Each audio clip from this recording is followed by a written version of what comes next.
మీకు శివుడితో ఒక ప్రత్యేకమైన అనుబంధం ఉంది సార్. ఆటగదరా శివ ఆటగద కేశవ ఆటగదరా నీకు అమ్మ తోడు. మీకు బాగా నచ్చిన క్యారెక్టర్స్ వ్యక్తిగతంగా అంటే ఏం చెప్తారు మీకు? జనరల్గా నాకు నెగిటివ్ క్యారెక్టర్స్ ఉంటుంది.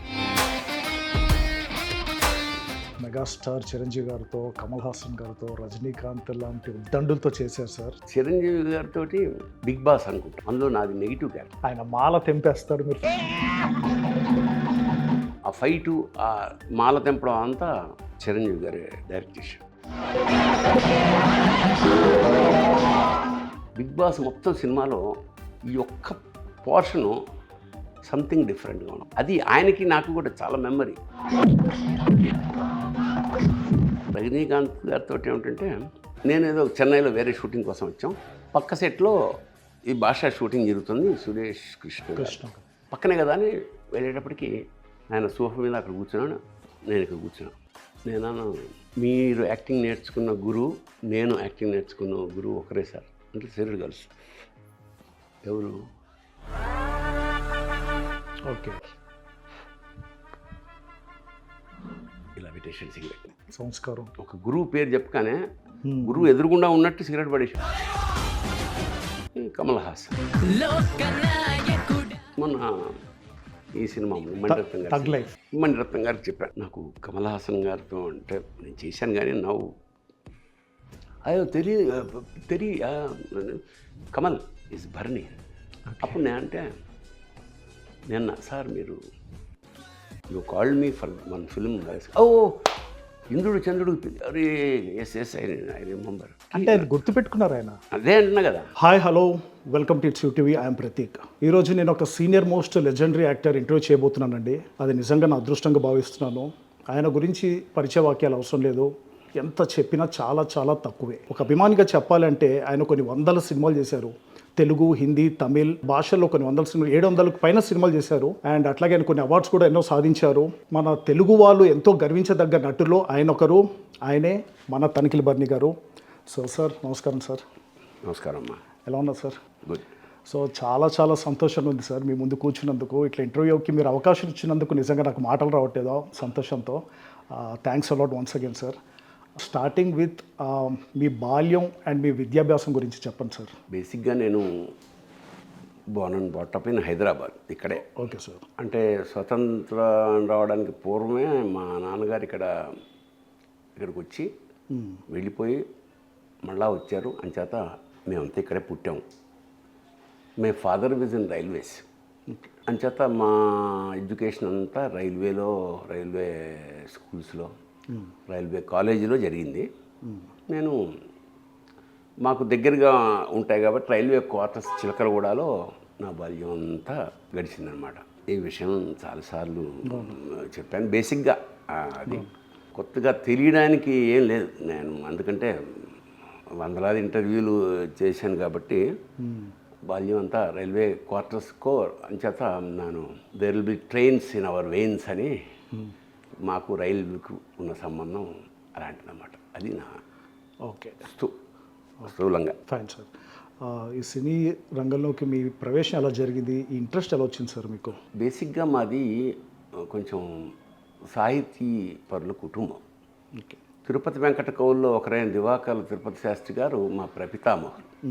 అలాగే మా అన్నగారు నాకన్నా పైవాడు తనికెళ్ళ సూరిబాబు నవల్స్ అవి రాస్తుండేవాడు. మంచి ఒరేటరు. ఇంటి నిండా పుస్తకాలు, సొంత గ్రంథాలయం మా పెద్దన్నయ్య తెచ్చి పెట్టుకుంటూ ఉండేవాడు. మేము అందులోంచి అలాగా చదవడం అనేది ఇక మాకు సెకండ్ నేచర్ అయిపోయింది మా కుటుంబ సభ్యులందరికీ. బట్ నేను రచన అంటూ చిన్న చిన్న పొయిట్రీస్ అవి మొదలెట్టింది మాత్రం గ్రాడ్యుయేషన్ జరుగుతున్నప్పుడే. ఓకే. బీకామ్ చదివాను నేను, సంఘీ కాలేజ్ ఆఫ్ కామర్స్. అది కూడా మాకు తార్నాక రైల్వే క్వార్టర్స్కి దగ్గరగా ఉండేది. అట్లాగా చిన్న చిన్న పొయిట్రీ అవి పత్రికలకు పంపడం, రిజెక్ట్ అవుతూ ఒక దశలో పబ్లిష్ అవ్వడం ప్రారంభించిందన్నమాట. నాకు కుమార్ అని ఒక మిత్రుడు ఉండేవాడు, బాల్యమిత్రుడు నాకు. So is the fellow who encourage వరే నువ్వు రాయగలవురా, చేయగలవు. నిజమే, కానీ ఎన్ని రాసినా పత్రికలు రిజెక్ట్ చేస్తున్నాయి ఇంకా మనకి అని ఒక ఫ్రస్ట్రేషన్ వస్తుండేది. బట్ ఒకరోజు ఆంధ్రజ్యోతికి నేను ఒక పొయిటరీ పంపా. అది కూడా ప్రింట్ అవుతుందా లేదో మనకేం తెలియదు కదా. బట్ నా ఫ్రెండు బస్సులో పెడుతూ అరే ఇది ఆంధ్రజ్యోతిలో వచ్చిందని గట్టిగా అరిచాడనమాట. ఓకే. అప్పట్లో పాన్ షాపుల్లో, అంటే ఇప్పుడు కూడా పాన్ షాపుల్లో ఈ వారపత్రికలన్నీ వేలాడదీస్తుంటాం, అవునవును. కానీ దానికి పిన్ ఉంటుంది, అది కొని చదవలేము, అవును, కొనాలి. ఇప్పుడు ఎలా ఉంటుందంటే ఫస్ట్ టైం కవిత్వం కానీ ఏదన్నా ప్రింట్ అయిన వాళ్ళు వాళ్ళ మనోభావాలు ఎలా నా ఫీలింగ్ ఏమిటంటే ఏదో ఘనకార్యం సాధించాము, ఫస్ట్ టైం ప్రింట్లో పేరు చూసుకోవాలి, అది కళ్ళ ముందే ఉంది కానీ అది పిన్ చేసి ఉంది. ఓకే. అప్పట్లోది 50 పైసలు వాటెవర్, మొత్తానికి అప్పు చేసి బతిమాలో ఎట్లాగో సంపాదించానంటే అది తెలియదు. కానీ ఫస్ట్ టైం ఆంధ్రజ్యోతిలో అగ్గిపుల్ల ఆత్మహత్య దాని పేరు. ఓకే. టైట్లు కింద తనికేళ్ల భరణి అని. అప్పటి ఆనందానికి, అంటే ఏ రచయితకైనా ఫర్ దట్ మ్యాటర్, ఆ ప్రింట్లో పేరు చూసుకోవడం ఫస్ట్ టైం అనేది ఒక చాలా గొప్ప థ్రిల్ అనిపించింది. Okay sir. అట్లాగా నా రచనా వ్యాసంగం ఆరంభమైందన్నమాట. Super sir. సార్ మీరు ఎన్నో సందర్భాల్లో మీ గురుగారు రారప్పల్లి గారి గురించి చెప్పారు. ఆయనతో మీకు రిలేషన్ ఎప్పుడు ఏర్పడింది, ఆయనతో మీరు ఎన్ని నాటకాలు చేశారు, ఆయనతో మీకున్న మంచి మెమరబుల్ ఎక్స్పీరియన్స్ ఏదైనా ఉంటే చెప్పండి సార్. ఇప్పుడు నేను ఎప్పుడైతే పబ్లిషింగ్ అవ్వడం ప్రారంభించాయో నేను రెగ్యులర్గా బాగా రాస్తూ, పొయిట్రీలు బాగా రాస్తూ, అవి తరచు ప్రింట్ అవుతూ అన్ని మ్యాగజైన్స్లో. అంటే మళ్ళీ దీని వెనకాల ఇంకా, అంటే ప్రింట్ అవ్వడం అనేది క్వాలిటీ ఏదో అట్రాక్ట్ చేస్తే తప్ప వాడు ప్రింట్ చేసుకోడు, ఎందుకు చేసుకుంటాడు ఎవడైనా. అలాగే నేను ఏం రాసినా ప్రింట్ అవ్వట్లేదు.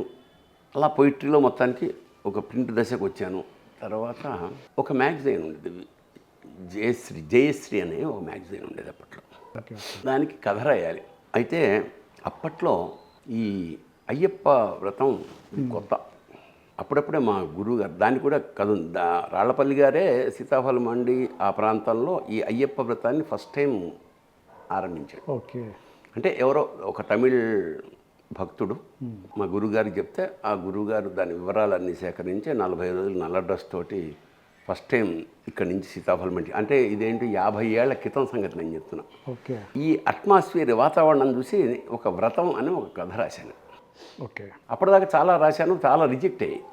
అప్పట్లో ఈ రష్యన్ పుస్తకాలు వస్తుండేవి. రష్యన్ కథల్ని తెలుగులోకి ట్రాన్స్లేట్ చేసి మంచి కాస్ట్లీ పుస్తకాలు, కానీ చవకగా అమ్మేవారు. ఓకే. Russian publications. అప్పుడు నాకు ఐడియా వచ్చింది, రష్యన్ ట్రాన్స్లేషన్స్ మాయస్కోవి ఇట్లా పేర్లు ఉండేవి, దోస్తవిస్కీ ఇట్లా ట్రాన్స్లేట్ అయిన వాటిని తెలుగు వాళ్ళు చదువుతున్నారు కదా. అప్పుడు నాకు ఒక ఐడియా వచ్చి ఏం చేశానంటే, టైటిల్ వ్రతం, మలయాళ మూలం భైరవ మీనన్. ఎందుకు, మా ఇంటి ఎదురుగుండా మలయాళీస్ ఉండేవాడు. ఓకే. మలయాళీ మూలం భైరవ మీనన్, తెలుగు తనికెళ్ళ భరణి అని పంపించాను.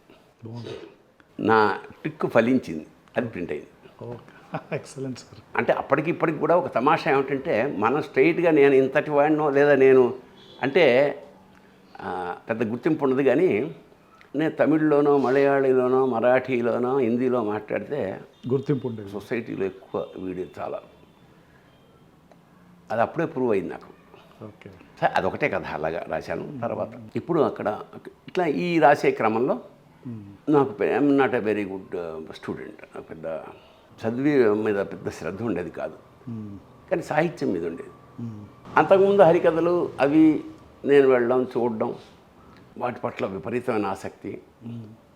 చిన్నప్పుడు అవి ఇంటికి వచ్చి ఆ హరికథల్ని ఏదో నా భాషలో రిపీట్ చేసి వేరేలాగా చెప్పడం. అంటే బేసిక్గా నాలో నటుడికి రచనకి ఈ కళ పట్ల అభిరుచి ఏర్పడానికి మాత్రం హరికథ ఓకే కారణం. ఇప్పటికి కూడా అది నన్ను వన్ ఆఫ్ ది కాదు, the only art form, greatest art ఫామ్గా నేను ఫాలో అవుతాను. కారణం ఏమిటంటే, హరిదాస్ అనేవాడు ఒక సింగర్ అయి ఉండాలి, ఒక డ్యాన్సర్ అయి ఉండాలి, తాళం నృత్యం చేయగలిగిన వాడు అయి ఉండాలి. ఓకే. కథ చెప్తున్నప్పుడు శ్రోతల్ని మైమర్పింపజేసేవాడు అయి ఉండాలి. ఆ కథ వింటున్నప్పుడు మనం రామాయణం మనం కనుక వింటుంటే అతడే దశరథుడు, అతనే కైకేయి, అతనే రాముడు, అతనే అడవికి పొమ్మంటాడు, అతనే దశరథుడై తట్టుకోలేడు, అతడే రాముడై సైలెంట్గా అడవికి వెళ్ళిపోతాడు. ఇన్ని అక్కడి నుంచి తనే హనుమంతుడు, తనే రావణాసుడు, ఇలా అన్ని పాత్రలు ఒక వ్యక్తి మన కళ్ళ ముందు రామాయణ భారత భాగవతాల్ని రసస్ఫూర్తితోటి ఓకే. పాట పాడుతూ అవసరమైనప్పుడు చిన్న చిందులేస్తూ చేసే ఈ హరిదాసు నాకు ఎప్పుడు ఆరాధ్యుడే. ఆ తర్వాత నేను ఆదిభట్ట నారాయణ దాస్ గారిని నేను వ్యాసాలు రాశాను, ఆయన విజయనగరంలో ఆయన ఉన్న ఇంటికి వెళ్ళాను, ఆయన జీవిత చరిత్ర చదివాను. అదంతా వేరే కథ. కానీ హరికథ అనేది నాలో కళని ఇగ్నైట్ చేసింది. అది నేను చెప్పదలుచుకున్నాను. అసలు ఉంది మన లోపల ఉంది ఏదో చెయ్యాలని. ప్లాట్ఫామ్ దొరకట్లా. ఫస్ట్ ఇయర్ సాంఘిక కాలేజ్ ఆఫ్ కామర్స్లో నాటకాలు కల్చరల్ ప్రోగ్రామ్ ఫెస్టివల్ ఫస్ట్ ఇయర్కి ఏదైనా తయారు చేయండి అనౌన్స్మెంట్ వచ్చింది. వాళ్ళు పాటల పేర్లు ఇచ్చారు, రకరకాలు నాటకాలు కూడా. ఎప్పుడైతే అనౌన్స్మెంట్ ఇచ్చారో ఆ గ్రూప్ ఆఫ్ ఫ్రెండ్స్ ఉంటాం కదా, అంటే రైల్వే కాలేజీలో చదువుకుని అత్యవసర మార్కులతో పాస్ అయ్యి ఎక్కడా సీటు దొరకక వెతుక్కునే క్రమంలో Sanghi college of commerce first time college పెట్టినావు కాబట్టి వాళ్ళు మమ్మల్ని ఆదరించారు. వాళ్ళకి స్టూడెంట్స్ కావాలి. Okay sir. సో మేము వెంటనే ఏ నాటకం, రకరకాల నాటకం, ఏ నాటకాలైనా స్త్రీ పాత్రలు ఉండేవి అప్పట్లో. ఇప్పటికైనా స్త్రీ పాత్ర లేకుండా ఉండదు, చాలా తక్కువ ఉంటాయి. మనకి స్త్రీ పాత్ర అక్కడ అది కాలేజీ ఉంది కానీ అందులో ఆడవాళ్ళ సంఖ్య తక్కువ కాదు, ఇద్దరే. అందులో ఒక అమ్మాయి ప్రిన్సిపాల్ కూతురు. ఓకే. సో వాళ్ళెవరిని మనం పిలిచి నాటకం వేస్తామా అనేంత ధైర్యం లేదు, వాళ్ళు వేస్తారన్న నమ్మకం లేదు. పెద్ద నాటకాలు తీసుకోవడం మన వల్ల కాదనుకుని, అప్పటికి ఈ రచన కొంచెం ఉంది కదా, నా పర్సనల్ ఎక్స్పీరియన్స్ తోటి అద్దె కొంప అని నాటకం రాశా. ఓకే. అంటే అప్పటిదాకా మేము రైల్వే క్వార్టర్స్లో ఉండి మా నాన్న రిటైర్ అయిపోయిన తర్వాత, నాన్నగారు రిటైర్ అయిపోగానే మేము అద్దెళ్ళకి మారిపోయినప్పుడు అక్కడ పడ్డ కష్టాలు అన్నీ సరదాగా వచ్చే నా నాటికి రాసి చాలా తమాషగా దానికి ఉత్తమ ప్రదర్శన, బెస్ట్ ప్రొడక్షన్ వచ్చింది. అంతే, మాలో ఒక ఉత్తేజం. So we can do something.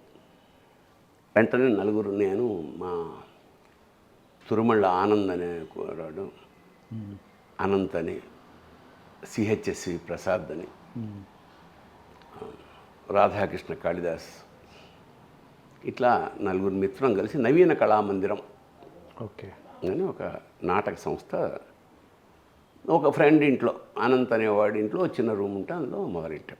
ఏ సంవత్సరం సార్ ఇది 73. ఓకే. మేము ప్రధానంగా ఏమిటంటే మాకు ప్లాట్ఫామ్స్ ఏమిటి, ఈ దసరా, దీపావళి ఉత్సవాలు నవరాత్రులు చేస్తారు కదా, అక్కడ గల్లీలో వేదికల మీద నాటకాలు.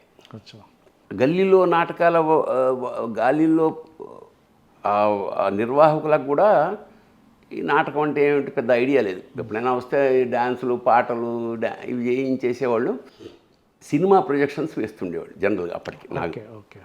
సో ఫస్ట్ టైం 8 నంబర్ గల్లీ అని సీతాఫల్ మండిలో ఉంటుంది. ఓ వేదిక ఉంది, అది ఉంది. పక్కనే మా ఒకడి ఫ్రెండ్ ఇల్లు కాబట్టి మాట్లాడితే, సరే మీరు వచ్చి ఒక అరగంట గంట ఎంటర్టైన్ చేయండి అన్నాడు. దానికి వాళ్ళు మేకప్కి 15 రూపాయలు, అంత మొత్తం కాంట్రాక్ట్ 15 రూపాయలు. ఓకే. అది మనకు అసలు మన మన మన టాలెంట్కి రూపాయి ఇష్టడానికి కూడా నమ్మకం లేనప్పుడు 15 రూపాయలు చాలా గొప్ప విషయం అప్పట్లో. సో రెడీ అయిపోయి మేమే స్క్రిప్ట్ రాసుకుని ఏదో మైమ్ అని అదని ఎంటర్టైన్మెంట్. మేము వెళ్ళేటప్పటికి కర్టెన్ కట్టేసింది ముందు, గట్టిగా వేయండి అంటున్నాడు. ఏమేమన్నా అదే వేస్తారు కదా, వేస్తారంటే అది సినిమా కాదా, నాటకం ఇది. అంటే ఏం చేయాలి, ఈ కట్టెలు వెనకాల ఉండాలి, వాళ్ళు తీయాలని. అరే మొత్తానికి విప్పారు. మాది slapstick comedy, slapstick. Okay. Slapstick అంటే ఏమిటంటే హాస్యంలో చాలా రకాలు ఉంటాయి. క్లాసిక్ కామెడీ, సెటైర్ అంటే వ్యంగ్యం. స్లాబ్ స్టిక్ అంటే ఏమిటంటే ఈ సర్కస్లో జోకర్లు ఒక కర్ర ఉంటుంది వాడి దగ్గర, దాంతో కొడుతూ ఉంటాడు ఇంకో జోకర్ని. జోకర్ ఆ కర్ర చీలికలు ఉంటాయి 4. కొట్టినప్పుడు సౌండ్ ఎక్కువ, దెబ్బ తగలదు కానీ సౌండ్ ఎక్కువ వస్తుంది. అవును. అదే స్లాబ్ స్టిక్ అంటే చీప్ కామెడీ, ఓకే ఓకే కింద పడిపోవడం, దొరలడం. ఓకే. అది ఈజీ టు ఎంటర్టైన్ చిల్డ్రన్. ఎందుకంటే సర్కస్లో వచ్చే జంతువులు వాళ్ళ పిల్లలు ఎక్కువ వస్తారు కాబట్టి అవును. పిల్లలు నవ్వించాలంటే ఏమిటి, 2 కింద పడిపోవాలి, లేదా దెబ్బలు, లేదా ఎక్కువ తినడం. ఇవే సర్కస్లో ఆ లక్షణాలన్నీ తీసుకుని స్లాబ్ స్టిక్గా చేస్తున్నాం. ఓకే. చేస్తుంటే పిల్లలందరూ నవ్వుతున్నారు. ఆ నిర్వాహకుడు కొంచెం పెద్ద మనిషి అన్నమాట. అతను చూశాడు, నవ్వుతున్నారు పిల్లలు, మేము చేస్తున్నాం. అతను సడన్గా స్టేజ్ మీదకి వచ్చేసి అన్న ఒక్క నిమిషం అని ఆపాడు. నాకు అర్థం కాలేదు. ఒక చేతిలో ఒక కర్ర తీసుకున్నాడు. ఏమ్రా మజాక్ చేస్తున్నారా, ఇంత కష్టపడి వాళ్ళు చేస్తుంటే నవ్వుతారేందే, సంపత కొడుకురా, సైలెంట్, నోటి మీదేలే అందరు ఎవడు సప్పు చేయదు. మేము స్టన్ అయిపోయాం. మరి నీ అమ్మ చేయాల్సిందే, నవ్వాలి కదరా నాయన, వాళ్ళు నవ్వకపోతే ఏదో అట్లాగా. ఇంకా నాటకాల్లో ఇప్పుడు మాకు నవీన్ కళామందిర్ పెట్టినప్పుడు ఎవరైనా ప్రముఖులతో ఓపెన్ చేయిందాం అని చుట్టుపక్కల నాటకాలకు సంబంధించిన వాళ్ళు ఎవరు ఉంటారు. ఆర్వి నరసింహారావు గారిని ఒక ఆయన సాంగండామ డివిజన్లో పనిచేస్తాడు, సీతాఫల్ మండిలోనే ఉంటాడు. ఓకే. ఆర్వి నరసింహారావు ఓకే అని అడ్రస్ పట్టుకుని మొత్తం 4 వెళ్ళాం. ఆ ఆర్వి నరసింహారావే రాళ్లపల్లి వెంకట నరసింహారావు గారు. ఓకే. ఆయనకి అప్పటికి పెళ్ళయి ఒక 10 రోజులు అయినట్టుంది అంతే. చెప్పండి ఆయన ఏంటని, ఇట్లా నాటకాలు వేద్దామని మేము నవీన్ కళామందిర్ అనే నాటక సంస్థ ఓపెన్ చేస్తున్నాం సార్, ఇది అంటే చాలా ఆనందించాడు. ఎప్పుడంటే సరే మనకు తెలిసిన వాళ్ళు ఫాదర్స్ వాళ్ళు 25 మందిని పోగు చేసి రాళ్లపల్లి గారి చేతుల మీదుగా నాటకం సంస్థ ప్రారంభించాం. అది రాళ్లపల్లి గారితో పరిచయం. ఓకే. పరిచయం అయితే అయింది కానీ ఆయన నాటకాలు వేస్తున్నాడు, మమ్మల్ని పెద్దగా పట్టించుకోవట్లేదని మా టాలెంట్ తెలియలేదు ఆయనకి. అందుకని ఈ 8 నంబర్ గల్లీలో మొదలెట్టాం. ఈ ఫోటోలు, ఈ రెప్యుటేషన్, ప్రతి గల్లీలో ఇంకా పండగ వస్తే 9 రోజులు ఏదో నాటకం వేయడం, అది మేమే రాసుకోవడం, ఇది కొంచెం పేరు వచ్చింది. ఓకే. వెంటనే అతను రాళ్లపల్లి గారు గుర్తించి సరే శ్రీ మురళీ కళానిలయం అనే ఒక సంస్థ అయింది. ఓకే. అందులో మమ్మల్ని మేము పొద్దున అక్కడికి వెళ్ళడం, ఆయన ఇంటికి వెళ్ళడం, అక్కడ నుంచి కబుర్లు చెప్పుకుని కాలేజీకి వెళ్ళడం, మళ్ళీ సాయంత్రం వస్తూ ఆయన్ని దగ్గర రావడం, ఇట్లా నాటకం. మెల్లిగా పెద్ద నాటకాలు, ముగింపు లేని కథ, జీవన్ముతుడు, గణేష్ పాత్ర నాటకాలు మెల్లిగా ఒక్కొక్క వేషం వేయడం ప్రారంభం. అప్పట్లో నాటక రంగం ఏజీస్ ఆఫీసు చాలా వైభవంగా జరుగుతుండేవి నాటకాలు. ఓకే. మేము ఇంకా గురుగారితో ఆల్ ఓవర్ ఆంధ్రదేశం ముగింపు లేని కథ, రియలిస్టిక్ పర్ఫార్మెన్స్ మెడ్రాస్ దాకా. అందులో అప్పుడు నాకు 23 ఏళ్ళు అనుకుంటా, బట్ 83 ఏళ్ల వేషం వేసేవాడిని. మామ అంటే సన్నగా రివట్లా ఉంటుండేవాడిని. సో అఖండమైన పేరు, ముగింపు లేని కథ వస్తుందంటే ఇంకా ఫస్ట్ ప్రైజ్ ఇచ్చేయాల్సిందే అనే స్థాయిలో గురుగారు ఆడేవారు. ఓకే. ఆ టీంలో మేమందరం జాయిన్ అయిపోయి నాటకాలు ఇంకా ఉధృతం ఇంకా నాటకాలే జీవితం అనే స్థాయిలో చేశారు. ఆడుతున్న క్రమంలో రాళ్లపల్లి గారికి ఇండస్ట్రీ కబురు వచ్చి వెళ్ళిపోయారు. ఆయన మా మురళీ కళాయానికి రైటర్ లేడు, నిర్వాహకుడు లేడు, ఎవరు లేరు. అలా డల్ అయిపోయారు. సార్ సుమారుగా ఎన్ని నాటకాలు చేసి ఉంటారు మీరు? దాదాపు 18 ఏళ్ల పాటు నాటకాలు వేసాం. బా, వందలాది నాటకాలు వేసాం. ఒక ముగింపు లేని కదే మోర్ దెన్ 100 టైమ్స్ వేసాం. ఒక నాటకం 100 ప్రదర్శనలు జరగడం అనేది తెలుగు నాటక గొప్ప విషయం.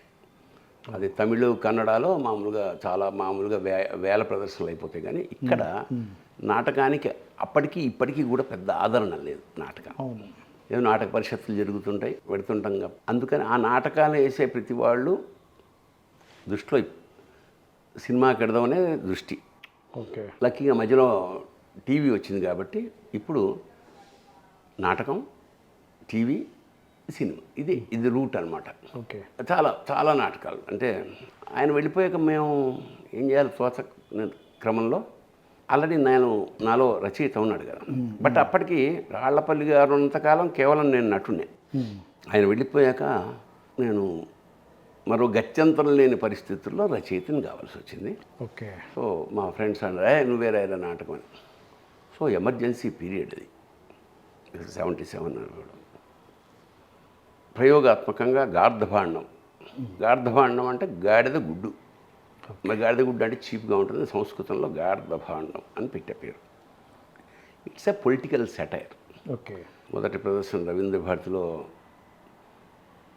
వేసేటప్పటికి బ్రహ్మాండం బద్దలైంది. చాలా వన్ ఆఫ్ ద, అంటే అప్పటిదాకా మెలో డ్రామాలు అప్పటి వరకు ఎండమూరి వీరేంద్రనాథ్, ఈ దేశరాజ హనుమంతరావు గారు నాటకాల్లో హైదరాబాద్ ప్రవేశించి ప్రయోగాత్మక నాటకాలు మొదలెట్టే వరకు తెలుగు నాటకం అంతా మెలో డ్రామా రాధా అని ఎక్కువ. అలాంటి మెలో డ్రామాల్లోంచి మెగుంపిల్లని కథ ఒక బ్రేక్ చేసి రియలిస్టిక్ డ్రామా. ఎంత రియలిస్టిక్ డ్రామా అంటే అది మనం చూస్తుంటే కృష్ణశాస్త్రి గారు, మన దేవులపల్లి కృష్ణశాస్త్రి గారు ఈ నాటకాన్ని మాకు మెడ్రాస్ కళాసాగర్లో చూశారు. అప్పటికే ఆయనకి గొంతు పోయింది. టీం అందరిని పిలిచి ఎలా ఉంది గురుగారు అంటే ఆయన అప్పుడు రాసిస్తుండేవాడు చిన్న స్లిప్స్ లాగా. ఏముందంటే అందులో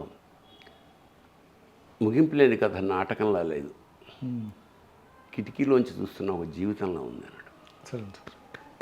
చాలా బాగా చెప్పారు. So that was the best compliment. అట్లాగా రియలిస్టిక్. ఆ తర్వాత నేను మెయిన్ నాటకం ప్రయోగాత్మక నాటకం, సింబాలిక్ ఎక్స్ప్రెషన్స్. ఓకే. సో అది అక్కడి నుంచి ఆ తర్వాత నేను తమాషా ఏమిటంటే ఈ ప్రయోగాలు అవన్నీ వెస్ట్రన్ కంట్రీస్ నుంచి వచ్చాయి మనకి. నేను అంతకుముందే చదవడం వల్ల, విస్తృతంగా చదవడం వల్ల నేను ప్రయోగాత్మక నాటకాలు రాయగలిగాను. ఆ తర్వాత నేను మన post graduation diploma theatre arts చేశాను. ఫస్ట్ రాశాను, తర్వాత నేను చేశాను అన్నమాట. Okay. Okay. That was the route. అక్కడి నుంచి ఇంకా మళ్ళీ ట్రావెలింగ్ స్టార్ట్ అయింది. నేను ఇండివిజువల్గా రైటర్గా, తెల్లావజల సుందరం దర్శకుడిగా నాటక ప్రస్థానం దాదాపు ఒక 83 వరకు. మళ్ళీ అంతకుముందు గురువుగారితో 8 ఏళ్ళు, తర్వాత 10 ఏళ్ళు. ఇప్పుడు నాటక రంగంలో కానీ సినీ రంగంలో కానీ మిమ్మల్ని బాగా ప్రభావితం చేసిన వ్యక్తి ఎవరు సార్? రాళ్లపల్లి గారు. రాళ్లపల్లి గారు ఈజ్ ద రీజన్ వై. అంతకు లేకపోతే అంత ఏదో చెడు తిరుగుళ్ళు వాటితో వీటితో ఏదో ఉండేవాడిని. అలాంటి వాడిని ఒక దీపస్తంభంలాగా నిలబడి దారి చూపించిన మహానుభావుడు రాళ్లపల్లి గారు. సార్, మీరు రచయిత అయిన తర్వాత మీరు చేసిన కృషి ఏంటి సార్? ఒకటి, రచయిత నేనే కాదు, ఏ రచయిత అయినా చేయాల్సింది ఏమిటంటే ఫస్ట్ చదవాలి. నేను చెప్పాక మా ఇంట్లో ముందు నుంచే చదవడం. సో విస్తృతంగా చదువు. ఎందుకంటే మనం సొసైటీలో పరిశీలిస్తే మన జీవితం సరిపోదు, అన్నీ ఉంటాయి. అవును. బట్ ఒక నవల కనుక మనం చదివితే, ఇప్పుడు ఉదాహరణకి రూట్స్ అనే నవల ఉంది. రూట్స్ని తెలుగులో 7 తరాలు అని 7 తరాలు, 7 generations. So you can glance at 7 generations book ద్వారా. Got it sir. సో ఒక్కొక్క పుస్తకం ఓపెన్ చేస్తున్నావు అంటే ప్రపంచానికి ఒక తలుపు తీస్తున్నట్టు నువ్వు. అవును. That is the power of కన్యా నాటకం. అలాగే కన్యాశుల్కం లాంటి నాటకం ఉంది. దాదాపు 30 పైచీలకు పాత్రలు ఉంటాయి అందులో. ప్రతి పాత్ర ఒక ప్రత్యేకత. ఈ మాధ్యమం ద్వారా, మీ ద్వారా నేను నెక్స్ట్ జనరేషన్కి చెప్పే విషయం ఏంటంటే, ముఖ్యంగా తెలుగు సాహిత్యానికి సంబంధించి, అందున నాటకానికి సంబంధించి ఈ పుస్తకం చదవాలి. పుస్తకం చదవడానికి ఇవాళ సుముఖంగా లేని క్రమంలో కన్యాశుల్కం నాటకమైన పుల్లయ్య గారు డైరెక్ట్ చేసిన సినిమా చూడండి. ఎన్టీ రామారావు, సావిత్రి, అందులో ప్రధాన పాత్ర ఛాయాదేవి, సూర్యకాంతం. ఒక నాటకానికి సినిమాగా తీసిన తర్వాత కనీసం 90% న్యాయం చేసిన సినిమా కన్యాశుల్కం. కన్యాశుల్కంలో పాత్రలన్నీ మనకి జీవితంలో ఎక్కడో చోట తటస్థిస్తుంటాయి. శ్రీశ్రీ లాంటి మహానుభావుడు ఏమన్నాడంటే, కన్యాశుల్కం మన జీవితంలో జరిగే ఏ సంఘటన అయినా సరే ఎక్కడో చోట వెతికితే కన్యాశుల్కంలో దొరుకుతుంది. అంత జీవనాటకం అది. లేకపోతే 125, 130 ఏళ్ళు, 150 ఏళ్ళు అయినా కూడా ఇంకా కన్యాశుల్కం వేస్తుంటే జనం వస్తున్నారంటే నాకు జీవితంలో రెండే ఆశ్చర్యాలు సాహిత్యపరంగా. కన్యాశుల్కం లాంటి నాటకం గిరిజాడ అప్పారావు గారు ఎలా రాయగలిగారు, ఓకే, మహాప్రస్థానం లాంటి పొయిట్రీ శ్రీశ్రీ ఎలా రాయగలిగారు అంటే మనల్ని కూడా అడుగుతుంటారు, సార్ ఎట్లా వచ్చింది సార్ ఆట కదరా శివ. అంత అసలు ఫ్లాలెస్గా, అంత రసబంధురంగా, ఎంత రసమయంగా, ఎంత నీతిని ఏదో డైరెక్ట్గా నీతిలా చెప్పకుండా ఒక వేళాకోళంగా చెప్తూ సమాజ ఉద్ధరణ కోసం. ఇవాళ కన్యాశుల్కం అనేది నాటకం రాసే నాటకే లేదు. అవును, పిల్లల్ని డబ్బులు ఇచ్చి అమ్ముకునేవారు పిల్లల్ని అనే అది ఇవాళ ఉంది మళ్ళీ. అవును సార్, అంటే కాలం ఎప్పుడైనా ఇలా తిరుగుతుందని చరిత్ర. అవును, ఇవాళ అమ్ముకోవడం కాదు కానీ డిమాండ్. ఇప్పుడు ఆడపిల్లలకి అప్పుడు డిమాండ్ ఏంటంటే ఆ కన్యాశుల్కం రాయడానికి గురజాడ అప్పారావు గారి కారణం చెప్తాడు. బాల్య వివాహాలు చేసేసి ముసలాడికి వాడు చచ్చిపోతే ఇంకోటికి, వాడు చచ్చిపోతే అక్కడ 3-4 పెళ్లి చేసి డబ్బులు సంపాదించేవారు. అలాగా ఆడపిల్లలు అమ్ముకోవడం ఒక అప్పటి పరిస్థితి అయితే, ఇవాళ అమ్ముకోవడం అనడానికి లేదు కానీ ఆడపిల్లలు డిమాండ్. దానికి కూడా కారణం సొసైటీయే. ఎందుకంటే ఆడపిల్లల్ని చంపేసుకున్నాం మనం. అవును, ఆడపిల్లల్ని పోషించలేము, పెళ్లి చేయలేము, కట్నం ఇచ్చుకోలేము, రకరకాల కారణాలు. అందుకని ఆడపిల్లల్ని చంపేయడం వల్ల ఇవాళ ఆడపిల్లలు కరువు అయిపోయారు. 100 మంది మగవాళ్ళకి 70 మంది ఆడవాళ్ళు ఉన్నారు. అది పరిస్థితి. సో సమాజం మీద అంత ప్రభావం చూపించిన నాటకం కన్యాశుల్కం. అసలు అలాగా మేము మంచి నాటకాలు, వరవిక్రయం, కన్యాశుల్కం, ప్రతాపరుద్రియం లాంటి గొప్ప గొప్ప నాటకాలన్నింటిలో కూడా మేము పార్టిసిపేట్ చేసి జీవితమే నాటకం అనే స్థితిలో ఉండేది. 24/7 నాటకాలే, ఇంకా వేరే. మా నాన్నగారు వాళ్ళందరూ అంటే దేవర్ వెరీ అప్సెట్. ఎందుకు పనికి వస్తాడు వీడు, అందరూ చదువుకునేది, ఉద్యోగాలు చేస్తున్నారు. ప్రతి మధ్యతరగతి తండ్రికి ఉండే వేదనే ఉంటుంది కదా. బట్ ఏమో ఆ మజా వేరు. ఇప్పుడు ఏ పని చేస్తున్నా జీవితంలో మనం సక్సెస్, చాలామంది విజయమా ఆనందమా అనే చర్చ జరుగుతూ ఉంటుంది. విజయం అంటే మన వాళ్ళ దృష్టిలో బాగా డబ్బులు సంపాదించో ఇల్లు, కారు కొనుక్కోవడమే. 10 ఇళ్ళు 10 కార్లు ఉన్నవాళ్ళు ఆనందంగా ఉన్నట్ట లేదు సార్, వాళ్ళకి మనశ్శాంతి ఉండదు. అంచేత నువ్వు చేసే పని ఏదైతే ఉందో ఆ పని ఇష్టంగా చేస్తున్నావు అనుకో, అందులో ఎంత వచ్చినా ఓకే. అవును. సో పైగా నాటకాలన్నీ మధ్యతరగతిలోంచి వచ్చే నాటకాలు వేయడం వల్ల మాకు సద్దన్నం చాప ఉంటే మేము లాగేస్తాం జీవితాన్ని అనే స్థితి. ఎందుకంటే నాటకంలో సినిమాలాగా 100 మంది ఉండరు. మన కట్టెలు మనమే కట్టుకోవాలి, మన కుర్చీలు మనమే వేసుకోవాలి, మన మేకప్ అన్నీ మనమే చేసుకోవాలి. కాబట్టి స్వయం సముద్రం ఎలాగా అవ్వాలి, ఏమీ లేకపోయినా ఎలా అడ్జస్ట్ అవ్వాలి జీవితంలో. రైల్వేలో మాకు కన్సెషన్ పాసులు ఉండేవి ఇక్కడ పరిషత్తుకి వెళ్తున్నప్పుడు. అంటే 50%, బట్ సీట్ రిజర్వేషన్ ఉండేది కాదు. అప్పుడు బాత్రూమ్కి మెయిన్ దానికి ఉండే స్పేస్లో 10 మంది మేము ప్రయాణం చేస్తూనే ఉన్నాం, రిజర్వేషన్స్ లేకుండా. అట్లాంటి పరిస్థితుల్లో సో నాటకం అంటే అదే. అందుకనే చాలా గొప్ప కొటేషన్ అవుతుంది నాటకం విషయమే. సినిమా జీవితం కన్నా పెద్దది, టీవీ జీవితం కన్నా చిన్నది, నాటకం మాత్రం సరిగ్గా జీవితం అంతే ఉంటుంది. బాగా చెప్పారు సార్. సో అట్లా నాటకాల్లో పరిపూర్ణమైన ఆనందాన్ని, పరిపూర్ణమైన తృప్తిని, పడాల్సిన అన్ని కష్టాలని. కానీ మీరు అంత కష్టపడి స్థాయికి వచ్చారు కాబట్టి నాలాంటి వాళ్ళకి ఎంతమంది మీరు ఇన్స్పిరేషన్గా ఉన్నారు సార్. నేనని కాదు, నాటకాలు ఇవాళ దాదాపు మేము 26 ఏళ్ల నుంచి నేను ఒక రావులపాలెం నాటక కళా సిఆర్సి కాటన్ పరిషత్కి నేను గౌరవ అధ్యక్షుడు 26 ఏళ్ల నుంచి. ఓకే. ప్రతి ఉగాది నాడు మేము అక్కడ చాలా వైభవంగా నాటకాలు చేస్తుంటాం. నేను 3 రోజులు ఇంచుమించు అక్కడే ఉంటాను. సో ఆ నాటకాలతో ఉన్న అనుబంధం ఇంకా నాది కొనసాగే. రేపు ఉగాదికి మళ్ళీ వెళ్ళి ఒక 3 days. కానీ మీరు సినీ ఇండస్ట్రీకి వచ్చిన తర్వాత ఆర్టిస్ట్గా, రచయితగా బాగా బిజీ అయిన తర్వాత చాలా వరకు నాటకాలకి దూరం అయిపోయారు కదా సార్. ఎప్పుడైనా మీకు అట్లా బాధ కలుగుతూ ఉంటుందా? ఒకటే ఏంటంటే మనకి నేను అంటే నాటకాలు వేయలేదేమో కానీ వేయలేకపోవడానికి కూడా అక్కడికి వెళ్ళి ఇక్కడికి వచ్చిన తర్వాత ఇంచుమించు ఈ 2-3 ఏళ్ల క్రితం వరకు కూడా అంటే మా రాళ్లపల్లి గారు ఉన్నంత వరకు ఎవ్రీ ఇయర్ నేను నాటకాలు ఆడుతున్నాను. ఓకే. ఆయన రాసిన నాటకం, ఆయన చేసే నాటకంలో వేషం, ఇలాగ ఈ కనెక్షన్ నాకు ఉండనే ఉంది. అలాంటి ఒక నాటకం, నేను రాసిన నాటకం చూసి ఒక నిర్మాత నన్ను సినిమా ఇండస్ట్రీకి ఆహ్వానించారు. Okay. Parent sir? Damaraju Hanumantha Rao ఆయన పేరు, ఈజ్ నో మోర్. ఓకే. చెల్ గుర్రం అనే నాటకం మేము రాశాం. అది వేస్తున్నప్పుడు అది చూసి థ్రిల్లై నన్ను ఇండస్ట్రీకి తీసుకెళ్ళాడు. అక్కడి నుంచి నా సినిమా జర్నీ స్టార్ట్ అయింది. సార్, మీరు నాటక రంగంలో మోడరేట్ థియేటర్ని సెలెక్ట్ చేసుకోవడానికి ప్రధాన కారణం ఏంటి సార్? మోడర్న్ దరిద్రం, డబ్బులు లేకపోవడం. ఓకే. రాళ్లపల్లి గారి ముగింపు లేని కథ నాటకాన్ని 13 నుంచి 14 మంది ఆర్టిస్ట్ ఉండేవాళ్ళు. Okay. Heroine, music, makeup, set. ఒక నాటకం వేయాలంటే కనీసం 1 నెల రోజులు రిహార్సల్ చేయాలి. ఓకే. ఒక స్కూల్ రూమ్లో స్కూల్ ఇచ్చేవారు, మినిమం పేమెంట్.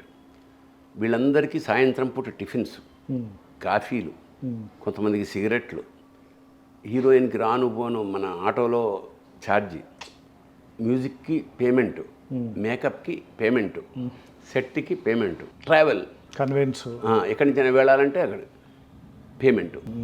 అప్పట్లో హయ్యెస్ట్ పేమెంటు నాటకాలకు వచ్చే పరిషత్ 1000 రూపాయలు, 1000 ఓకే, 1116.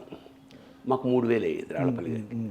అప్పుల పాలై నాటకాలు వేసి అప్పుల పాలైపోయిన మనిషి అన్నమాట. ఓకే. అది చూశాక నాలో ఒక ఆయన ఇండస్ట్రీకి వెళ్ళాక మనం అనాఖర్చు లేకుండా నాటకం ఎలా వేయగలం. సో ఫస్ట్ సెట్ తీసేసాం, సింబాలిక్ ఊరికే కర్టన్లు కట్టడం. తర్వాత మేకప్ తీసేసాం, గడ్డం పెంచేసాం. ఓకే. ఒకటే కాస్ట్యూమ్, మ్యూజిక్ బదులు క్యాసెట్. సో రూపాయి ఖర్చు లేకుండా నాటకం చేసి ఆరంభించాం. Okay. That is the reason ఎందుకు మోడర్న్ ఎందుకున్నాం అంటే అన్ని సింబాలిక్గా, ఎక్స్ప్రెసివ్గా బొమ్మల్ని పెట్టి రంగులు పూసి మేనేజ్ చేసి సింబాలిక్ ఎక్స్ప్రెషన్స్ ద్వారానే తీసుకెళ్ళాం. కాబట్టి ఇది మోడర్న్ ప్లేన్ ఎన్నుకోవడానికి అది రీజన్ అన్నమాట. ఓకే. సార్, మీ మీద ఒక వ్యక్తి PhD చేశారని విన్నాను సార్. 2 ముగ్గురు చేశారు. ఆ బుక్స్ ఇప్పుడు ఎక్కడ అవైలబుల్గా ఉంది సార్? అంటే జనరల్గా వాళ్ళు జ్ఞాన జ్యోతిరాజు అని అతను ఎంఫిల్ చేశాడు. ఓకే. ఒక అమ్మాయి PhD చేసింది, ఇంకోటి వాళ్ళు చేశారు. అవి జనరల్గా ఏమిటంటే స్క్రిప్ట్స్ ఉంటాయి కానీ అది ఎవరు వాళ్ళు ఇప్పుడు అవి ఒక విధంగా నా జీవితంలోని కొంత భాగాన్ని వాళ్ళు ప్రింట్ చేస్తారు. ఓకే. అది మళ్ళీ ప్రింట్ చేయాలంటే వాళ్ళకి డబ్బులు కావాలి. అందుకని వాళ్ళని జనరల్గా PhD చేసిన దేని మీద PhD చేసినా కూడా అవి పుస్తకాలు వేయడం అంటే మళ్ళీ సొంత ఖర్చు పాపం వాళ్ళకి. లేదా ఇక నేనే వేసుకోవాలి, నా మీద చేసాడు కాబట్టి అది అసహ్యంగా ఉంటుంది. నా మీద ఎవడో ప్రింట్ చేస్తే నేనే వేసుకుని డబ్బా కొట్టుకున్నట్టు అని అలా వదిలేసా. అంటే ఒక అతను నా నాటకాలు ఇచ్చేసాడు. సార్, మీరు దర్శకులు త్రివిక్రమ్ గారితో ఎన్నో సినిమాలు చేశారు. ఆయనతో మీకు ఒక ప్రత్యేక అనుభవం ఉంది సార్. ఆయనతో మంచి మీకున్న మెమొరబుల్ ఎక్స్పీరియన్స్ ఏదైనా చెప్పండి సార్. జనరల్గా ఏమిటంటే నాకు కొత్త దర్శకులు చాలామంది తోటి నేను వాళ్ళ ఫస్ట్ సినిమాస్, ఇప్పుడు రామ్ గోపాల్ వర్మ ఫస్ట్ సినిమా నేనే రాశాను, శివ. అట్లాగా చాలామందితోటి నాకు అనుబంధం ఉంది. అంటే ఇప్పుడు మన వివి వినాయక్ ఒకప్పుడు నాకు అసిస్టెంట్గా ఉండేవాడు. అసిస్టెంట్ ఇన్ ద సెన్స్ జనరల్గా నేను రైటర్ని అయితే డైరెక్టర్కి ఒక సినిమా ఏదో రాస్తుంటే ఆ డైరెక్టరు ఒక అసిస్టెంట్ని పంపిస్తాడు. అతను వివి వినాయక్ లేదా వైట్ల సీన్ ఇట్లా ప్రత్యేకంగా త్రివిక్రమ్ అని కాదు కానీ నాకు ఇంచుమించు ఈ యంగ్ డైరెక్టర్స్ అందరితోటి కూడా మంచి. త్రివిక్రమ్తో ఏమిటంటే అతను లిటరరీ పర్సన్, కొంచెం సాహిత్యం పట్ల. పైగా మేము సీతారామ శాస్త్రి నేను ఒక చోటే ఆరంభించాం కాబట్టి అట్లా కూడా ఒక అనుబంధం ఉందన్నమాట. అంటే పెద్ద విషయం. దివంగత లెజెండరీ యాక్టర్ కోట శ్రీనివాస్ గారితో మీరు ఎన్నో సినిమాలు చేశారు. మీకు అప్పట్లో కాంటెంపరీ యాక్టరు. మా నాటకాల నుంచి వచ్చాం మేము. అంటే చాలా కాలం మా ఇంటి ఎదురుగుండా ఉండేవాడు, ఒకే కాలనీలో ఉండేవాళ్ళం మేము.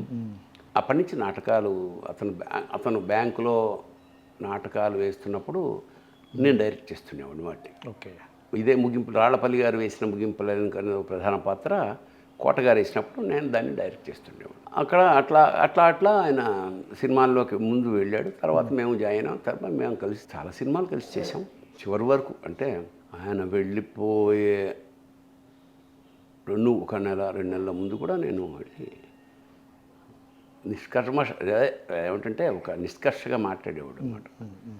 ఒకటి మాత్రం సత్యం, దాదాపు 10-15 ఏళ్ళు తనొక్కడే విలన్ అని ఏకఛత్రాధిపత్యంగా చేశాడు. అది మాత్రం సార్ నేను మీ సినిమా చూస్తూ పెరిగాను, మీది కానీ కోట శ్రీనివాస్ గారు. అంటే ఇండస్ట్రీలో నేను గమనించింది మీ ఇద్దరిని ఏంటంటే ప్రత్యేకంగా సార్, స్లాంగ్ ఏదైనా, లాంగ్వేజ్ ఏదైనా, విలనిజం కానీ కామెడీ కానీ అసలు నెక్ టు నెక్ ఉంటాయి సార్. మీ క్యారెక్టర్స్ అంటే కట్టా కొట్టే తెచ్చన్నట్టుగా చేస్తారు మీరు ఇద్దరు. అసలు మీరు ఈ స్లాంగ్ ఏ లాంగ్వేజ్ అయినా కానీ అందులో ప్రత్యేకమైన పట్టు ఉండేలాగా మీరు ఎంత కేర్ తీసుకుంటే ఎలా? ఏం లేదు, మాకు నాటకాలు వేసినప్పుడు నాటకాలు వేసాం.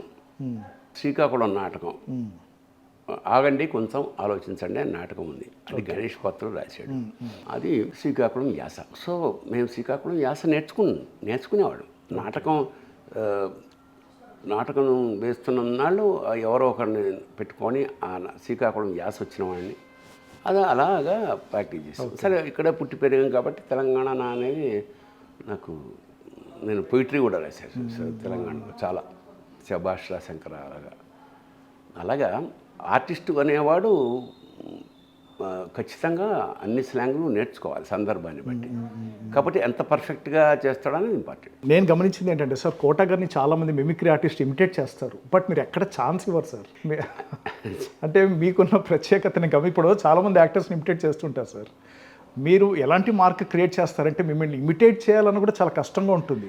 జంప్ అయిపోతూ ఉంటారు మీరు ఆ క్యారెక్టర్ నుంచి ఈ క్యారెక్టర్లోకి. అది ఆఫ్కోర్స్, ఎందుకంటే నాటకాల్లోంచి వచ్చిన వాళ్ళకి ఏమిటంటే, మేము ముఖ్యంగా సినిమా వరకు మాత్రం డైరెక్టర్ ఒక క్యారెక్టర్ చెప్పిన తర్వాత నేను రైటర్ని కూడా కనుక ఫస్ట్ ఏం చేస్తామంటే నేను మా మేకప్ మ్యాన్ కూర్చుని ఇంతకుముందు ఇలాంటి గెటప్ ఎక్కడైనా వేసామా, ఒక పెద్ద పుస్తకం ఉంటుంది మా వాడి దగ్గర, రకరకాల గెటప్లు ఇంతకుముందు నేను వేసినవి కొత్తవి.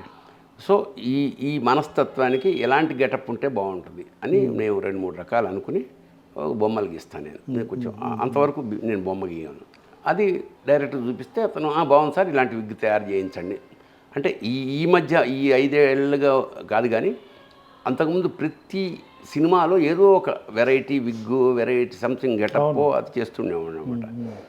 హిందీలో గుల్షన్ గ్రోవర్ ఉండేవాడు. అలాగా ప్రతి సినిమాకి ఏదో ఒక గెటప్ తయారు చేస్తూ ఉండేవాడు అనమాట. ఉత్త గెటప్పే కాకుండా డైరెక్టర్ని అడిగి ఏదైనా స్లాంగు, ఏదైనా ఊత పదం, పళ్ళెత్తు, మెల్లకన్ను అట్లా ఏదో అవి కూడా చేసి సంథింగ్ డిఫరెంట్గా తయారు చేసి, ఏం లేదు తాపత్రయం అంతే, సంథింగ్ డిఫరెంట్గా ఉండాలంత. నాటకాల నుంచి వచ్చిన వాళ్ళం కాబట్టి ఆ స్లాంగ్ పట్ల, వేషం డిఫరెంట్ క్యారెక్టరైజేషన్ పట్ల తాపత్రయం ఉంటుంది. మీరు కొన్ని 100 క్యారెక్టర్స్ చేశారు సార్ ఇన్ని భాషల్లో. మీకు బాగా నచ్చిన క్యారెక్టర్స్ వ్యక్తిగతంగా అంటే ఏం చెప్తారు మీకు మీరు చేసిన వాటిలో? జనరల్గా నాకు నెగిటివ్ క్యారెక్టర్స్ అంటేనే ఇష్టం. మాతృదేవో భవాలో ఒక పాత్ర, నాజర్ని పొడి చేసే క్యారెక్టర్, తర్వాత సముద్రంలో, అబ్బో అదైతే నా ఫేవరెట్ సార్ అది. అలాగే నువ్వు నేనులో ఓకే యాదవ్ పాత్ర, అతడులో కామెడీ విలన్ పాత్ర. అంచేత నెగిటివ్ క్యారెక్టర్స్లో నాకు చాలా ఇష్టం కూడా. ఏం లేదు, మామూలు కన్నా కొంచెం భిన్నంగా ప్రవర్తించే అవకాశం ఉంటుంది నెగిటివ్ క్యారెక్టర్స్. స్లాంగ్ మారుతుంది, గెటప్ మారుతుంది. అంటే అప్పటికప్పుడు మీరు ఇంప్రూవైజ్ చేసుకుంటారు సార్ సెట్లో? లేదు, ముందు దర్శకుడికి ఒకసారి మనం గెటప్ చూపించిన తర్వాత జనరల్గా రైటర్ కమ్ యాక్టర్ అయితే ఇంప్రూవైజ్ చేయమంటారు. సందర్భాన్ని బట్టి మనం చేస్తాం, అవసరమైతే ఇస్తాం. చాలామంది అనుకుంటారు, ఇప్పుడు యమలీల సినిమా ఉంది, యమలీలలో ఒక అక్షరం కూడా నేను రాయలేదు. ఓకే, మొత్తం దివాకర్ బాబుది. ఏది ఆ కవితతో సహా, గల్లీలో నా చెల్లి, దానికి పెళ్ళి మళ్ళీ అది కూడా దివాకర్ బాబుది, నాదేమీ లేదు. ఓన్లీ థింగ్ ఈజ్ అది ఓన్ చేసుకుంది అంతే. అది ఓన్ చేసుకునే అవకాశం కృష్ణారెడ్డి గారు ఇచ్చారు. డిసైడ్ చేస్తానే వర్డ్ అన్నీ అతను, మనం ఏమీ కాదు.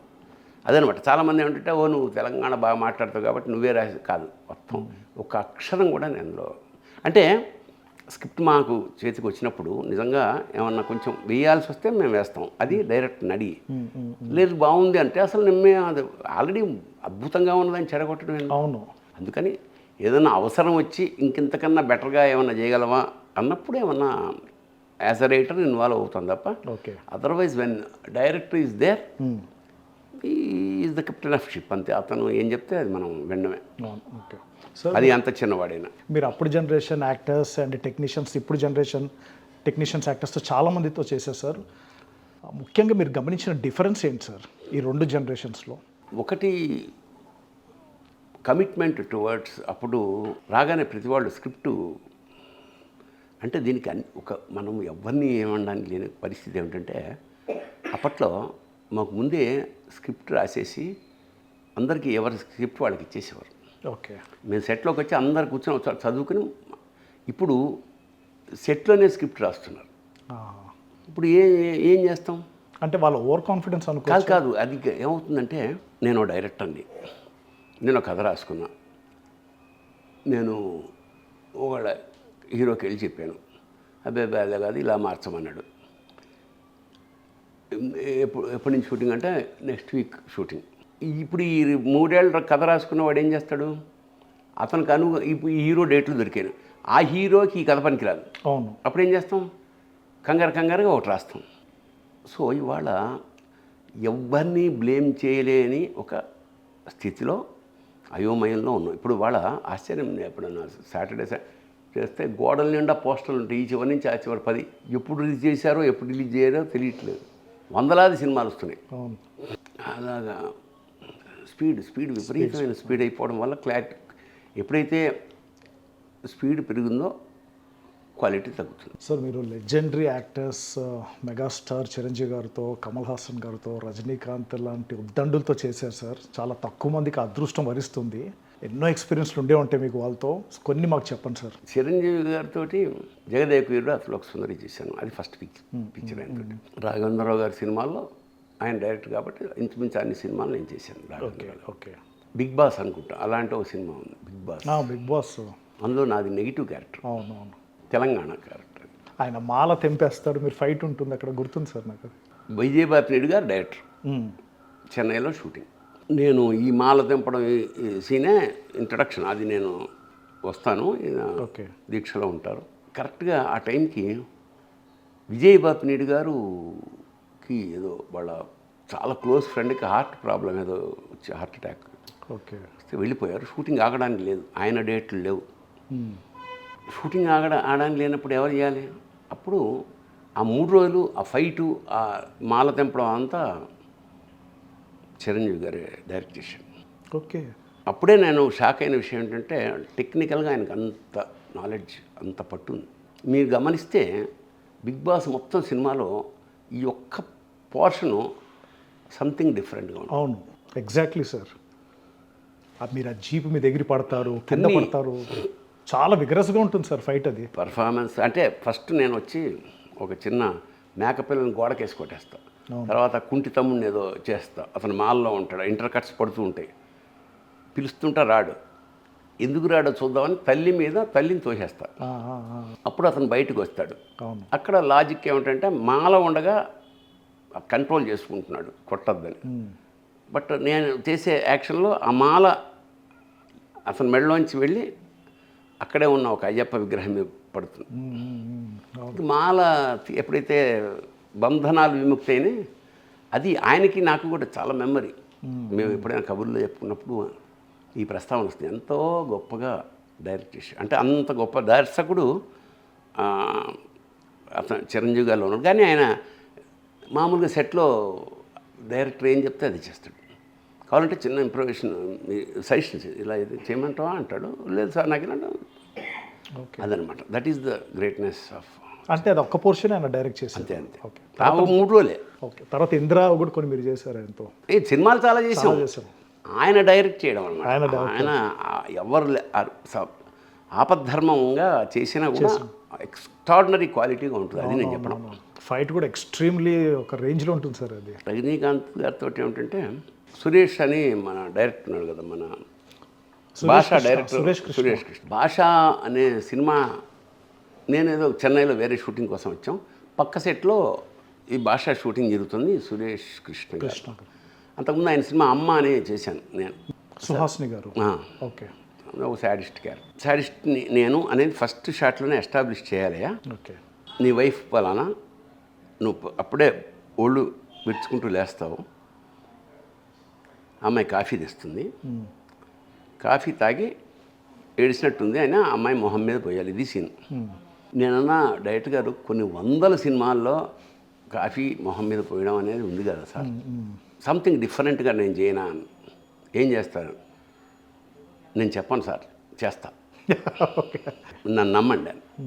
కబడ్డీయా, సరే కానీ షార్ట్ అయింది. అమ్మాయి వచ్చింది, ఇలా కూర్చున్నాను, అప్పుడు పద్ధతి లేచాను, కాఫీ సిప్ చేయండి, బాగాలేదు, నా మొహం మీద పోసేసుకున్నాను. ఓకే. మొహం తెల కారుతూ ఉంటుంది, బాగాలేదు కాదు,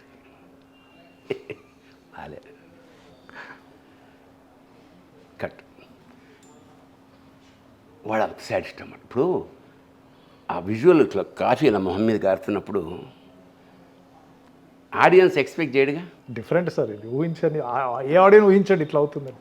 జనరల్గా రొటీన్ ఎక్స్పెక్ట్ చేస్తారు, మొహం మీద కొడతారని ఎక్స్పెక్ట్ చేస్తారు. నా మొహం మీద పోసేసుకుంటామాట. సో అది థ్రిల్ అయిపోయినాను, బాగుంది. అట్లా నాకు బాగా పరిచయం. సో నేను వెళ్ళా, పక్కనే కదా అని వెళ్ళేటప్పటికి ఈ షాటే చేస్తున్నారు. భాష భాష అంటే ఇలా గడ్డం పెట్టుకుని దిగుతున్నాడు మెట్ల నుంచి. చూసా, వచ్చాక దిగాక పరిచయం చేశాడు. Sir Bharani artist sir. లేదండి, నమస్కారం. ఆయన సోఫా మీద అక్కడ కూర్చున్నాడు, నేను ఇక్కడ కూర్చున్నాను. ఆయన సిగరెట్ వెలించి కాలుస్తున్నాడు. ఏం మాట్లాడాలి, అది బ్రేక్ అన్నమాట. అది చిన్న షార్ట్ సెట్ చేసుకుంటున్నాను. నేను సార్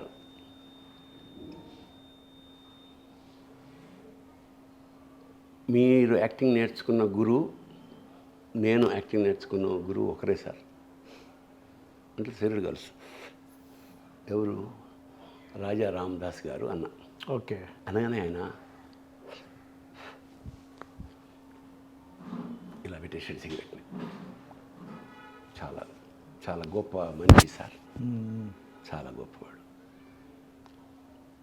ఆయన అలాంటి వాళ్ళ శిష్యుడు అని చెప్పడం చాలా ప్రౌడ్గా ఫీల్ అవుతాను సార్ నేను అన్నాడు.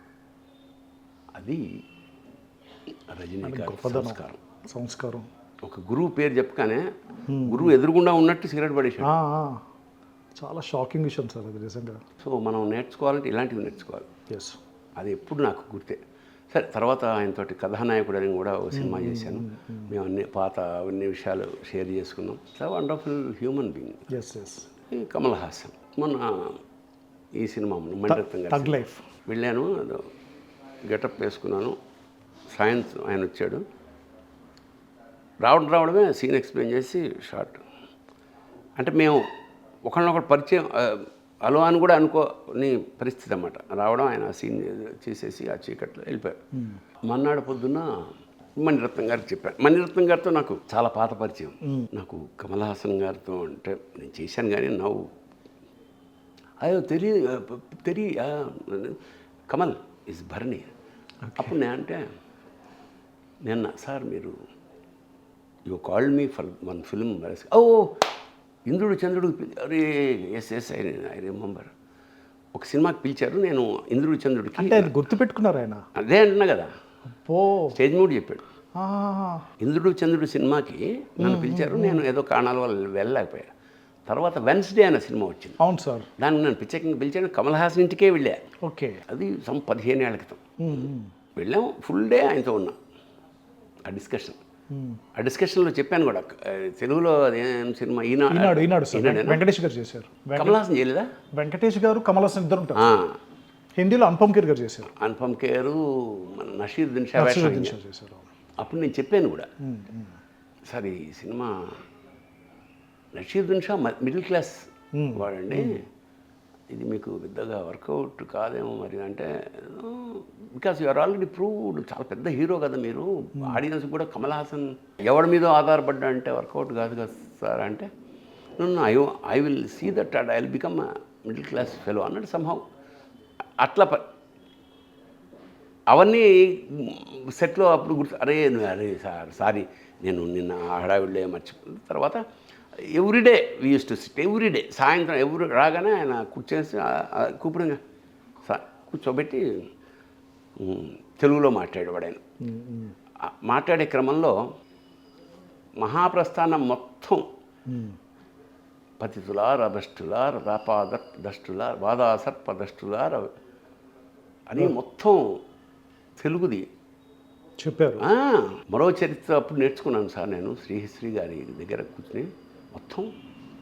సో మొత్తం మహాప్రస్థానంలో దాదాపు 5-6 పెద్ద పద్య అన్నీ చెప్పాడు అన్నమాట. అట్లా చాలా స్టేజ్ మీద కూడా చెప్పారు సార్ ఆయన, అది స్టేజ్ మీద కూడా చెప్పారు. అవును, ఏదో రథచక్రాలు అన్నట్టుగా ఆయన ఎక్స్ప్రెసివ్. అదే కదా ఆయన అదే నేను తర్వాత తెలిసింది సార్. తర్వాత గుర్తొచ్చింది నాకు, ఇంద్రుడు చంద్రుడు మిస్డ్ రైటర్ లైక్ యూ అన్నాడు. నేను ఓకే అట్లాగా ఈ ముగ్గురితోటి అలాంటి ఎక్స్పీరియన్స్. సార్ మీరు చిన్నప్పుడు బాగా అల్లరి చేసేవారట కదా సార్, అప్పుడు మీ నాన్నగారు మిమ్మల్ని శిక్షించేవారట, ఏంటి ఆ పనిష్మెంట్ ఎలా ఉండేది? ఒక మధ్యతరగతి తండ్రి, ఇప్పుడు మీరు గమనిస్తే ఒక మార్పు ఈ 20-30 ఏళ్లలో జరిగిన మార్పు ఏమిటంటే, నా ఏజ్ గ్రూప్ వాళ్ళ చిన్నతనం ఎవరిని అడిగినా ఒకటే చెప్తారు, మీ నాన్నతో మీ రిలేషన్ అంటే, అమ్మో నాన్న ఏదన్నా కావాలంటే అమ్మ ద్వారా రికమెండేషన్ అయ్యి వాడు మంచి మూడ్లో ఉన్నప్పుడు ఈయన ఎక్స్కర్షన్కి వెళ్తాను 10 రూపాయలు, ఎందుకు ఎక్స్కర్షన్ లేదు ఎన్నో మూసుకో, ఇవే కథలు ఉంటాయి. ఎవరు 90% నాన్న అంటే భయం, నాన్నంటే భయపెట్టాలి, అది రూల్ అండి. అది మెల్లిగా గ్రాడ్యువల్గా మారి ఇప్పుడు నాన్నంటే స్నేహితుడు అనే స్థితి. ఇప్పుడు సొసైటీలో భయపడితే పడే కొడుకు కానీ ఎవరు లేరు. అందుకని దీని గురించి నేను ఒక ప్రత్యేకమైన స్టడీ ఏమిటంటే, మా ఏజ్ గ్రూపు మేము తల్లిదండ్రులకి భయపడ్డాం, పిల్లలకి భయపడుతున్నాం. ఈ జనరేషన్ అంతా అంచేత అప్పుడు ఏ అల్లరి చేసినా దండన అంత తీవ్రంగా ఉండేది. చితక్కొట్టేసేవారు, అంటే కొట్టడం అనేది చాలా కామన్ అయిపోయింది అప్పుడు. అందుకే మీరు అంత డిసిప్లిన్గా, అంత కొడితేనే మేము అంత అన్డిసిప్లిన్గా ఉన్నామంటే కొట్టకపోతే ఇంకెలా ఉండేవాళ్ళం ఆలోచించారు. అండ్ ఇంకోటి సార్, మీకు శివుడితో ఒక ప్రత్యేకమైన అనుబంధం ఉంది సార్, అది అందరికీ తెలిసిందే. చాలా సందర్భాల్లో మీరు ఎమోషనల్ అయిపోతారు, ఎన్నో సందర్భాల్లో పాటలు రాశారు, పాడారు కూడా మీరు. అంటే మీకు ఈ భావాలు ఎప్పుడు కలిగింది? ఏమైనా ప్రత్యేకమైన రీజన్ ఉందా సార్? ఇక్కడే 1990 అంటే జనరల్గా మా ఇంట్లో శివారాధన అన్ని చోట్ల, మేము అందరి దేవుళ్ళని మా ఇంట్లో అన్ని శైవ వైష్ణవ అభేదంగా మేము తిరుపతికి వెళ్తాం, పూజ చేస్తాం. మా తమ్ముడి పేరు శ్రీహరి, ఒకటి పేరు శంకర్, ఒకటి పేరు శ్రీనివాస్. అవేం అసలు మాకు శైవ వైష్ణవ భేదాలు ఏమీ లేవు. బట్ ఒక్కొక్కసారి కొన్ని కనెక్ట్ అవుతాయి కదా. ఎందుకు కనెక్ట్ అవుతాయి అంటే చెప్పాను, ఇది కూడా హరికథ, హరిదాస్ వల్లే కనెక్ట్ అయ్యింది. ఓకే. హరిదాస్ ఒక కథ చెప్తూ ఓ దొంగ పరిగెడుతున్నాడు, రాజభట్లు తరుగుతున్నారు. వాడు అక్కడ ధనాగారంలో ఏమో నగలు కొట్టేశాడు. అందరూ చీకట్లో పరిగెడతారు, లటకనాడు చెట్టెక్కేశాడు. వాడు వెతుకుతున్నారు, వీడు కనపడలేదు, వెళ్ళిపోయాడు. వీడు రాత్రంతా అలా ఉన్నాడు. తెల్లారగట్ట లేచి ఇంటికి వెళ్ళిపోయాడు. కొన్నాళ్ళకి చచ్చిపోయాడు. యమభట్లు తీసుకెళ్ళడానికి వస్తున్నారు, కైలాసం నుంచి వాళ్ళు వచ్చారు, మీరు తీసుకెళ్ళడానికి. అదేంటి దొంగముండా ఒకటి వీడు ఇన్ని చేసిన దుర్మార్గాలు అన్నీగా వీడు నరకానికి తీసుకెళ్ళలేదు. ఎన్ని చేసినా కూడా వాడికి తెలియకుండా చేసిన ఒక అద్భుతం ఉంది. ఏమిటది? కట్ చేస్తే ఫ్లాష్ బ్యాక్. వీడు పరిగెడుతున్నాడు చీకట్లో, శివరాత్రి. వీడు చెట్టు ఎక్కేసాడు, అది మారేడు చెట్టు. వాళ్ళు వెతుకుతున్నారు రాత్రంతా, వీడు నిద్రపోలే, ఉపవాసం, ఆనందంలే, జాగారం, నిద్రపోలేదు. అది కదిలినప్పుడల్లా 4 ఆకులు కింద పడుతుంది, కింద శివలింగం ఉంది. ఓకే. ఆ శివుడి మీద పడ్డాయి. సో వాడికి తెలియకుండా వాడు బిల్వ పత్రాలని శివుడి మీద వేసాడు. ఉపవాసం ఉన్నాడు, జాగారం ఉన్నాడు. చాలు, ఆ ఒక్క పాయింట్ చాలు వీడిని కైలాసం తీసుకెళ్ళిపోవడానికి అని చాలా ఇంప్రెసివ్గా చెప్పాడు. చూడండి అంతే. అయితే శివుడు అంటే ఈజియెస్ట్ బోళాశంకరుడు అని అందుకే అంటారు అంటారా అని ఆ కనెక్షన్ అట్లా కనెక్ట్ అయ్యాడు ఎప్పుడో. ఓకే. ఈజీగా మనకు అన్నీ తేలిక. ఇప్పుడు కొండ మీద ఉన్నాడు వెతుక్కుంటూ వెళ్ళాలంటే ఇప్పుడు 3rd ఫ్లోర్లో హోటల్ ఉంది, అవును. నువ్వు పొద్దున ఎడుతున్నావు, టిఫిన్ చేయాలి, పక్క ఫ్లోర్ కింద ఉంది గ్రౌండ్లో, లేదా పైగా బండి ఉంది, దేని మీద ప్రిఫర్ చేస్తావు? మనం చేసే అవును. కింద తేలిగ్గా ఉండేవి, ఈజీగా అందేవి కావాలి మనుషులు. అవును. అలాంటి వాడు నా అభిప్రాయం. అప్పట్లో బాల్యంలో అదే అది తప్పది. యాక్చువల్ నీకు భక్తి ప్రధానం, నీ ఎంత భక్తి అంటేనే విభక్తము కానిది భక్తి, ఆడి ఏకాగ్రమైన భక్తి ఉండాలి. సో అట్లాగా కనెక్ట్ అయిన నాకు 1999లో ఒక శబరిమలలో అయ్యప్ప శిఖరం కూలి కొంతమంది పోయారు అనగానే ఒక వేదనలోంచి పుట్టింది ఆటగద రాశివ. ఇక్కడే కూర్చొని రాశా మధ్యమావతి రాగా, ఆటగద రాశివా ఆటగద కేశవా, ఆటగద రాశివా ఆటగద కేశవ, ఆటగదరా నీకు అమ్మ తోడు, ఆటగద రాశివా ఆటగద కేశవా, ఆటగద జననాలు ఆటగద మరణాలు, మధ్యలో ప్రణయాలు ఆట నీకు, ఆటగద సొంతాలు ఆటగద పంతాలు, ఆటగద అంతాలు ఆట నీకు, ఆటగదరా నలుపు ఆటగదరా తెలుపు, నలుపు తెలుపుల గెలుపు ఆట నీకు, ఆటగదరా మన్ను ఆటగదరా మిన్ను, ఆటగదరా మన్ను ఆటగదరా మిన్ను, మిథ్యలో ఉంచి ఆడేవు నన్ను, ఆటగదరా శివా ఆటగద కేశవా. ఒక ఫ్లోలో అలాగా ఒక 22 రోజుల పాటు వింటుంటే నేనే ఎమోషనల్ అయిపోయాను సార్. రాసుకుంటూ 22 రోజుల పాటు. చాలా బాగుంది సార్, అద్భుతం. నాకు మీ స్వరం చాలా ఇష్టం సార్ పర్సనల్గా. సార్ మీరు అప్పట్లో సిరాన్ ఒక షార్ట్ ఫిల్మ్ చేశారు సార్, ప్రత్యేకమైన రీజన్ ఉందా చేయడానికి?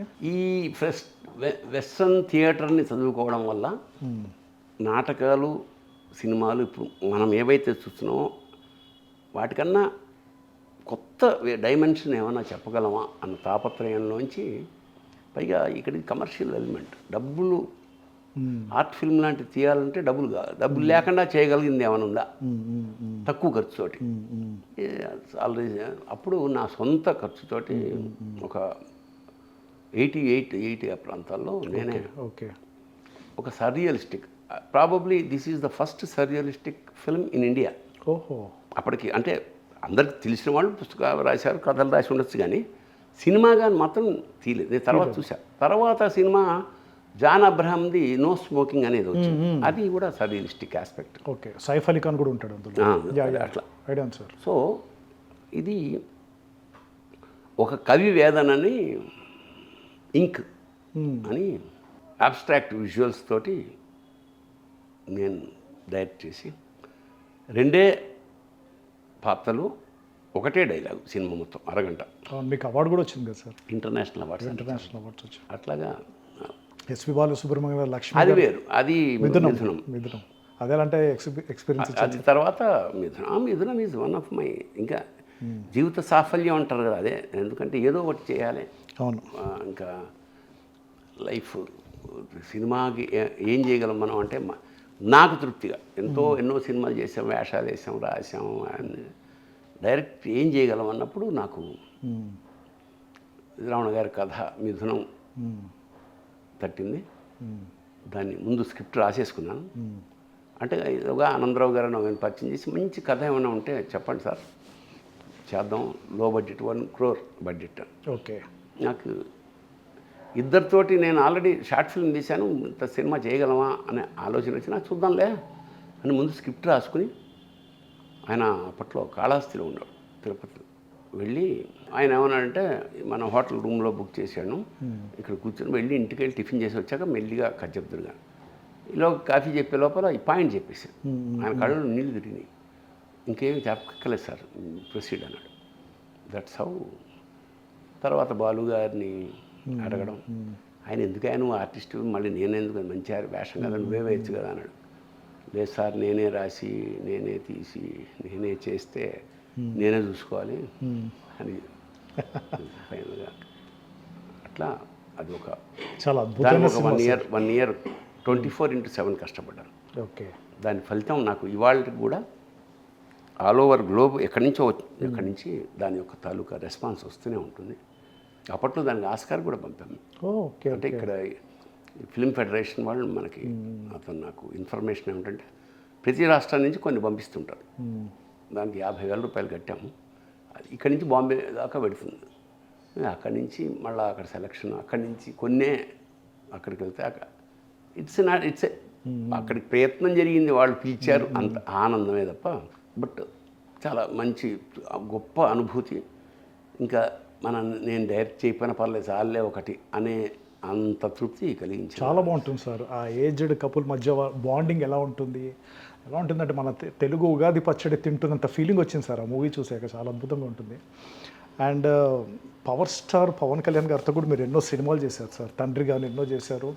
పర్సనల్గాను ప్రొఫెషనల్గాను ఆయనకు ఒక రేంజ్లో ఫ్యాన్ ఫాలోయింగ్ ఉంది.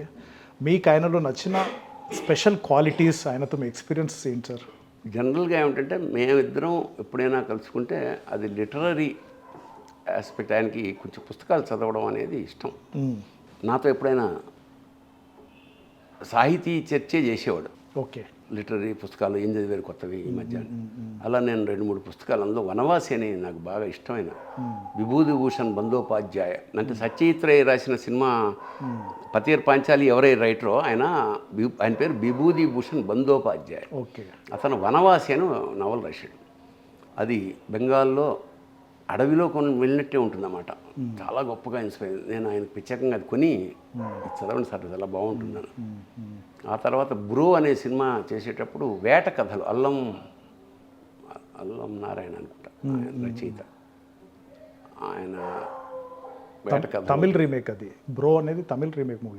అందులో వేషం వేస్తున్న రోజుల్లో మేము లిటరరీ చెప్పే కదా, ఆయనకి సాహిత్యం అంటే కొంచెం ఇష్టం.